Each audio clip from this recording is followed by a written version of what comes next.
Tamara was 15 years old, but her eyes carried the weight of someone twice her age. In SS3 at Queensfield Secondary School, she was once known as the brightest girl in class. Before everything changed, Tamara used to sit in the front row. She answered every question with confidence, her voice steady, her handwriting neat and proud. But now, she sat at the back. Her head rested on folded arms. Her eyes fought sleep like a losing battle. Giggles floated across the room. "There she goes again," someone whispered.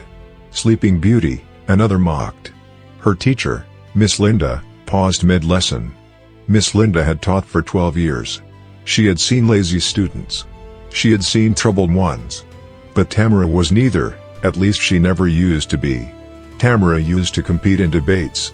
She used to win mathematics competitions. Now she barely passed tests.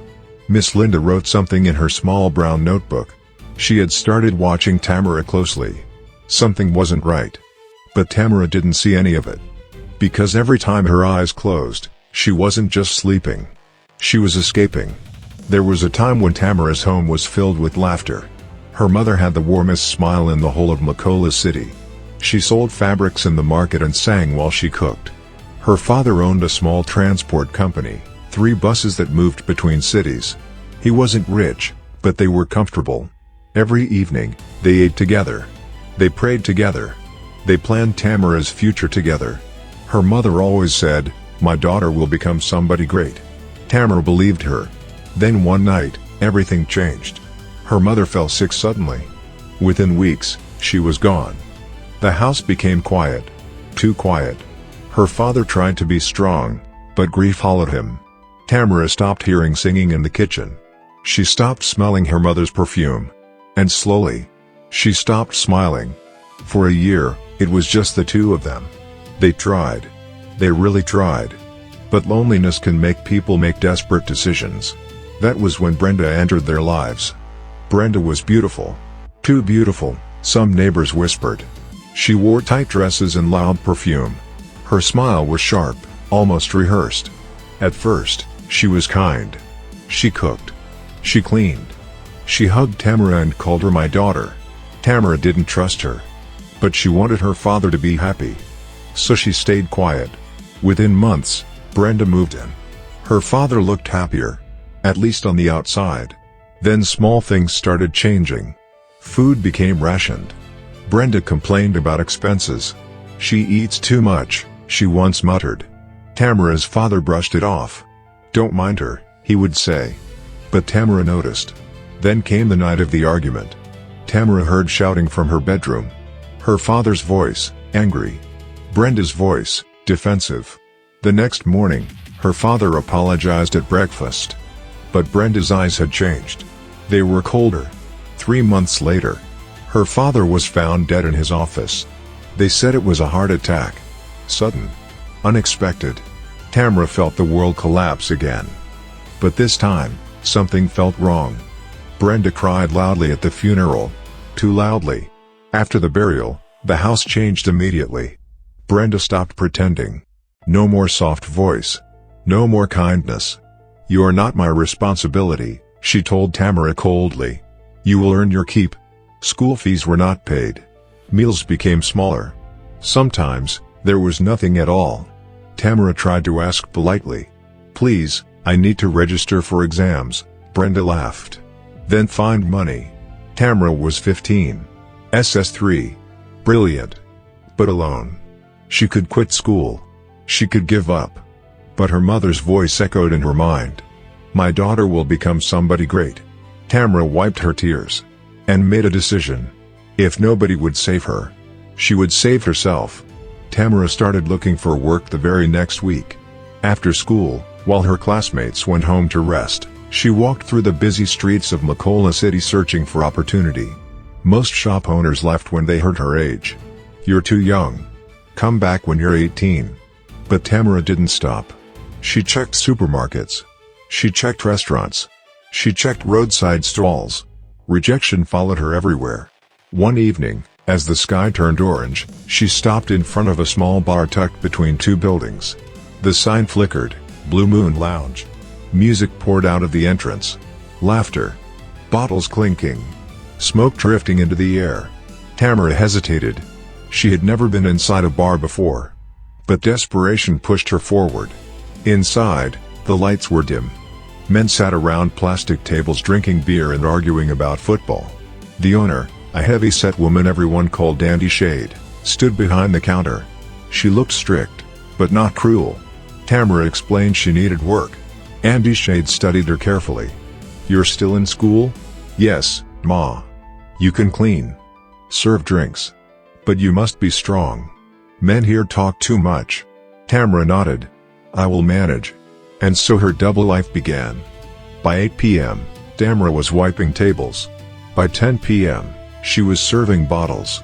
By midnight, she was scrubbing floors. Men noticed her quickly. She was young, quiet, beautiful in a natural way. Some whistled when she walked past. Some tried to touch her arm. "Smile for me," one drunk man said. She forced a polite expression and moved her way. Another tried to slip money into her hand. For special service. Tamara dropped it on the table and walked off.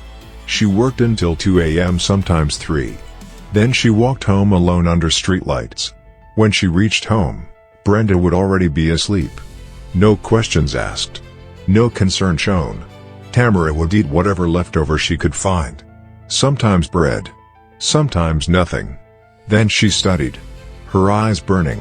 Her body aching. She slept at 4 a.m. and woke up at 6 a.m. School started at 7:30. This became her routine. Every night. Every morning. Every day. The first time Tamara slept in class, it shocked everyone. Miss Linda had just asked her a chemistry question. Tamara didn't respond. She was already asleep. Laughter erupted. "Maybe she studies too much," someone mocked. Miss Linda gently tapped her desk. "Tamara?" She woke up confused. "Sorry, Ma." After that day, it became frequent. Mathematics class, asleep. English class, asleep. Even during assembly. Her grades began to fall. From A's to C's to barely passing. Students stopped seeing her as competition. Now she was entertainment. "Bar girl," someone whispered once. The rumor had started. Tamara heard it. But she kept quiet. Her goal was bigger than their laughter. Miss Linda grew concerned. She called Tamara after class one afternoon. "You used to be my best student. What is happening?" Tamara forced a smile. "I'm fine, Ma." But her eyes betrayed her. Miss Linda wasn't convinced. She began watching more carefully. She noticed the dark circles under Tamara's eyes. The way her uniform became slightly loose.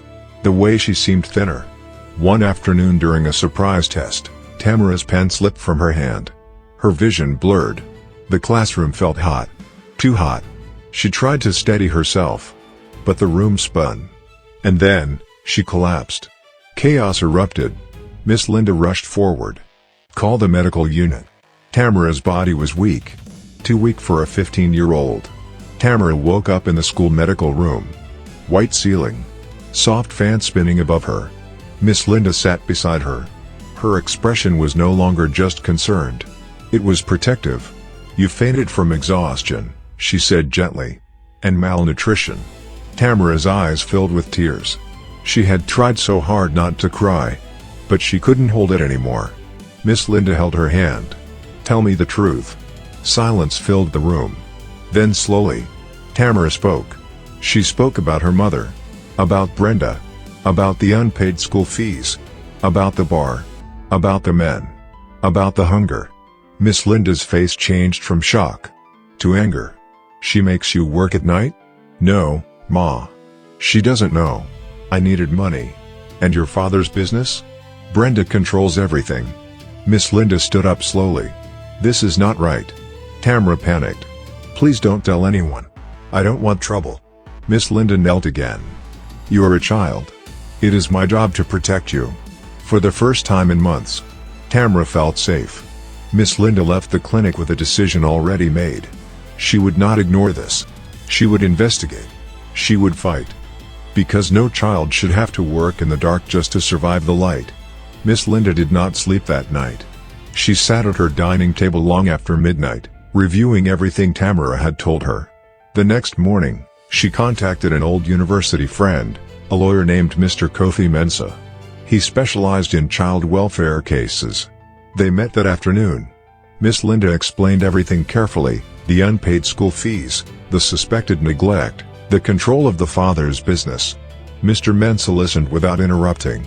First, he said calmly, "We must confirm whether Brenda was legally married to Tamara's father." He requested official marriage records. There were none. Next, they looked into the father's business ownership documents. Tamara's father had never legally transferred the company to Brenda. Everything still belonged to his estate. Which meant one thing: Tamara was the rightful heir. Miss Linda also contacted a child protection agency. They began a quiet investigation. Neighbors were interviewed. One elderly woman spoke up. "Yes, I have seen that girl coming home very late.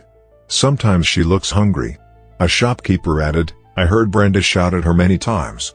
Evidence was building. But Brenda suspected nothing. She was too confident. 2 weeks later, Brenda received a court summons. She was furious. "How dare that school interfere in my home," she shouted.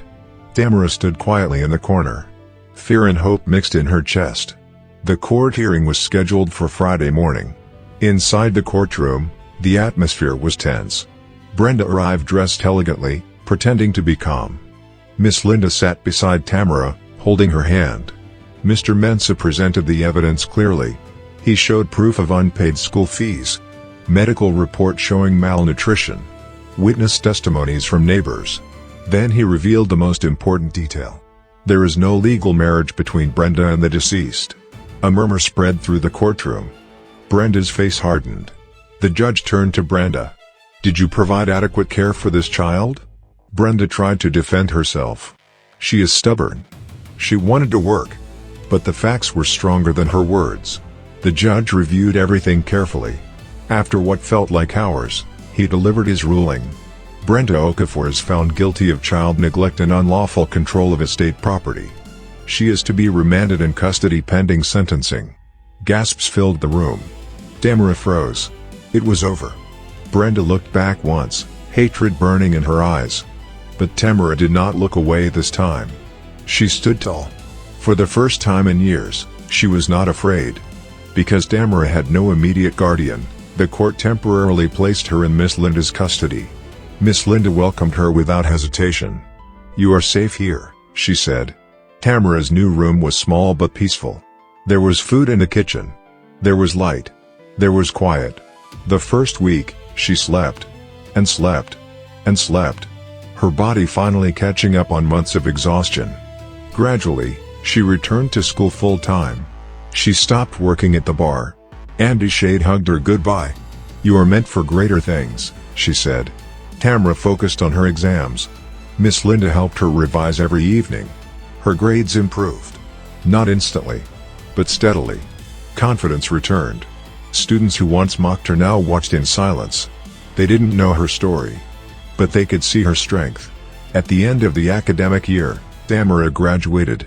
She didn't come first, but she passed strongly. And that was victory enough. Time moved forward. Brenda was sentenced and barred from accessing the estate. With legal support, the transport company was placed in trust until Tamara turned 18. Miss Linda acted as legal guardian and advisor. At 18, Tamara officially inherited her father's business. She walked into his old office for the first time as owner. The chair felt different now. Not heavy. Not intimidating. Empowering. She studied business management while overseeing operations. Under her leadership, the company expanded from 3 buses to 8. Routes increased. Revenue grew. And she made one important decision. She appointed Miss Linda as Chief Operating Officer. When she offered the position, Miss Linda was speechless. "You believed in me when I couldn't stand," Tamara said. "This company stands because of you." Together, they built more than a business. They built a foundation for other vulnerable students. Tamara started a small scholarship fund. For girls who struggled silently. For girls who were tired. For girls who almost gave up. Years later, Tamara was invited back to Queensfield Secondary School as a guest speaker. She stood in the same classroom where she once slept. But this time, she stood at the front. Students listened closely as she spoke. "Sometimes," she said, "when someone is sleeping in class, it is not laziness. It may be pain." Silence filled the room. Miss Linda watched from the back, smiling proudly. Tamara continued, "Do not laugh at what you do not understand. Fight for your dreams, even when you must fight alone." The bell rang. But no one moved. They were listening to more than a story. They were listening to resilience. As Tamara stepped outside the school building, she looked up at the bright African sky. She remembered the nights she walked home under streetlights. She remembered the hunger, the exhaustion, the collapse. And she smiled. Because she was no longer the girl who slept through class. She was the woman who stayed awake through life.